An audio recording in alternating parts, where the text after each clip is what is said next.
Hello friends, मी भावना. माझ्या चॅनलमध्ये मी तुम्हा सर्वांचे मनापासून स्वागत करते. कसे आहात तुम्ही सर्व? आय होप तुम्ही सर्व आनंदात असाल. स्वामींच्या कृपेने तुमच्या सगळ्या चांगल्या इच्छा पूर्ण होत. आजचा दिवस तुम्हाला खूप छान आणि आनंदाचा जाऊ. इच्छा इच्छा इच्छा, माझ्या इच्छा पूर्ण होत नाही. मी मनापासून देवाची भक्ती करतो, सेवा करतो, सगळं काही करतो, तरी सुद्धा माझी इच्छा पूर्ण होत नाही. आपण मनुष्याने जन्म घेतलेला आहे आणि आपल्या मनात खूप इच्छा असतात. तर आपण त्या इच्छा पूर्ण करण्यासाठी पारायण करतो, सेवा करतो असतो, देवाची भरपूर काही करत असतो. परंतु अशा काही इच्छा असतात की म्हणजे बऱ्याच जणांना सेवा करायला वेळ मिळत नाही. असेही काही आहेत म्हणजे जॉब करतात, त्यामुळे काय होतं की सेवा करायला वेळ मिळत नाही. तर तुमचंही तसं असेल, तुमच्या मनात एखादी इच्छा आहे ती तुम्हाला पूर्ण करून घ्यायची आहे. किंवा काय होतं, आपल्या मनात एखादी इच्छा असते, आपण देवाचं सगळं काही करतो, परंतु कुठेतरी आपले कर्म नडतात किंवा मागच्या जन्माचे भोग असतात, प्रारब्धाचे भोग आपल्याला या जन्मात भोगायचे असतात, की आपली इच्छा लवकर पूर्ण होत नाही. असंही सुद्धा होत असतं. तर तुमच्या बाबतीत असं होत असेल की तुम्ही एक इच्छा आहे ती पूर्ण करण्यासाठी खूप प्रयत्न करत आहात, तरी सुद्धा ती पूर्ण होत नाही, तर हा व्हिडिओ तुमच्यासाठी आहे. तर हा व्हिडिओ पूर्ण बघा, म्हणजे तुमची 7 दिवसात इच्छा पूर्ण होणार आहे. एक छोटासा उपाय मी तुम्हाला आज देणार आहे आणि आपल्या मनातली इच्छा का पूर्ण होत नाही ते सुद्धा मी तुम्हाला सांगणार आहे. तुमच्या मनात हा जर प्रश्न पडला असेल की मी देवाची इतकी सेवा करून सुद्धा मला म्हणजे माझी इच्छा पूर्ण होत नाही, तर त्या प्रश्नाचं सुद्धा मी तुम्हाला उत्तर देणार आहे. तर व्हिडिओ स्टार्ट टू एंड नक्की बघा, कुठे स्किप करू नका.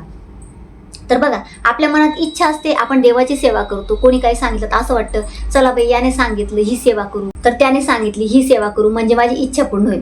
पण बऱ्याच वेळा काय होतं, आपल्या प्रारब्धाचे भोग असतात ते आपल्याला सुटत नाही. तर त्यामुळे काय होतं, इच्छा आपल्या लवकर पूर्ण होत नाही.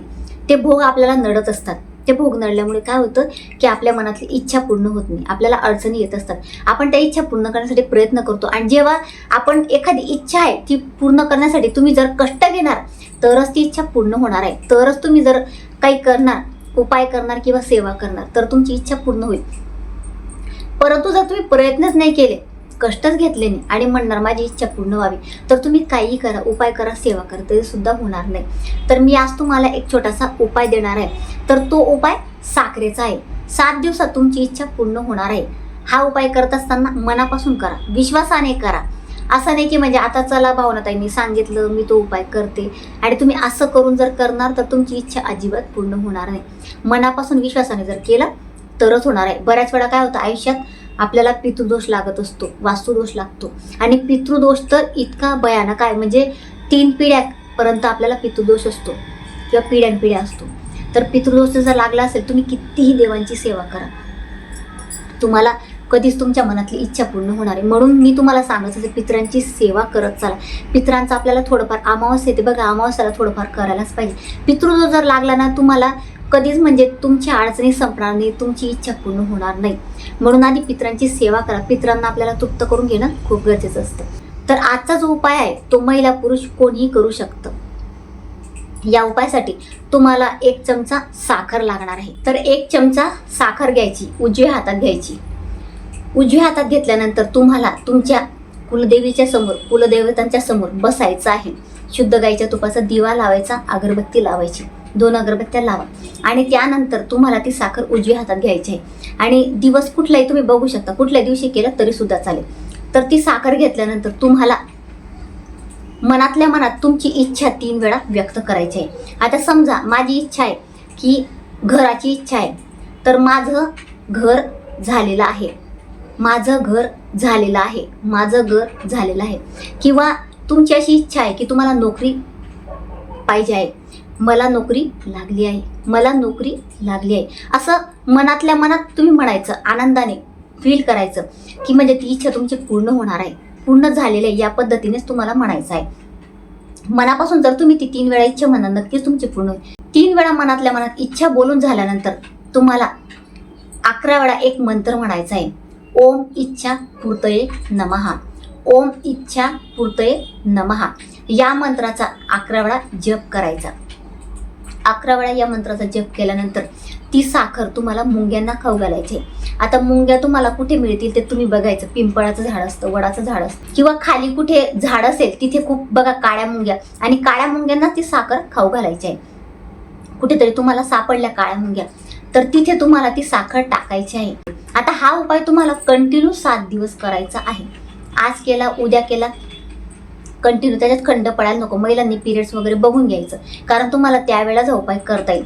मध्ये खंड पाडायचा नाही. 7 दिवस कंटिन्यू करायचं. तुमच्या मनातली इच्छा नक्की पूर्ण होईल, 100% पूर्ण होईल. तर या उपायाने काय होणार आहे की मुंग्या तुमची साखर खातील. आता बघा वास्तुदोष किंवा पितृदोष असला तर काय होतं की म्हणजे आपल्या ना घरात खूप अडचणी येत असतात. त्यामुळे काय होतं की आपल्या मनातली इच्छा पूर्ण होत नाही. एखादं आपलं काम असतं ते राहतं. तुमचं एखादं काम असेल अडलेलं की तुम्ही पूर्ण करत आहात, परंतु ते होत नाही. ते काम सुद्धा तुमचं होईल. ते तुम्हाला त्याबद्दल बोलायचं आहे, जे तुम्हाला काम करून घ्यायचं. तर मुंग्या ती साखर खातील. म्हणजे जसं मुंग्या साखर खातात, त्यामुळे काय होतं की म्हणजे कुठेतरी हळूहळू आपला पितृदोष कमी होत जातो, वास्तुदोष आपला दूर होत असतो. आणि ते दोष निघून गेल्यामुळे काय होतं की आपल्या मनातली इच्छा पूर्ण होते. असा हा छोटासा उपाय आहे. हा उपाय कोणीही करू शकतं. म्हणजे आता जर पुरुष असतील, त्यांना जॉब हवा असेल किंवा प्रमोशन हवं असेल, तर तुम्ही तुमच्या मिस्टरांसाठी सुद्धा करू शकता. किंवा तुमच्या मुलासाठी तुम्हाला करायचं आहे, तुमच्या मुलांना परीक्षेत चांगले मार्क्स हवे आहेत, तर आई वडील कोणी आपल्या मुलांसाठी सुद्धा उपाय करू शकतं. म्हणजे दुसऱ्यांसाठी सुद्धा तुम्ही इच्छापूर्तीसाठी हा उपाय करू शकता. फक्त 7 दिवस कंटिन्यू करा. तर असा हा छोटासा पॉवरफुल उपाय आहे. हा उपाय जर तुम्ही केला तर नक्की तुमच्या मनातली कुठलीही इच्छा असो ती पूर्ण होणार आहे. तर हा उपाय तुम्हाला एखादी इच्छा पूर्ण करून घ्यायची आहे, म्हणजे तुम्ही खूप प्रयत्न करत आहात आणि इच्छा पूर्ण होत नाही, तर नक्कीच हा उपाय करा. आणि हा उपाय केल्यानंतर तुम्हाला काय अनुभव येतो ते मला कमेंटमध्ये नक्की सांगा. तर अतिशय छोटीशी माहिती होती जी मला तुम्हाला द्यायची होती. जर तुम्हाला माझा आजचा व्हिडिओ आवडला असेल तर व्हिडिओला लाईक, शेअर, चॅनलला सबस्क्राईब आणि आपल्या भावना लेफ्टले फेसबुक पेजला पण नक्की करा. पुन्हा भेटूया अशाच एका नवीन व्हिडिओसोबत. तोपर्यंत सर्वांना श्री स्वामी समर्थ.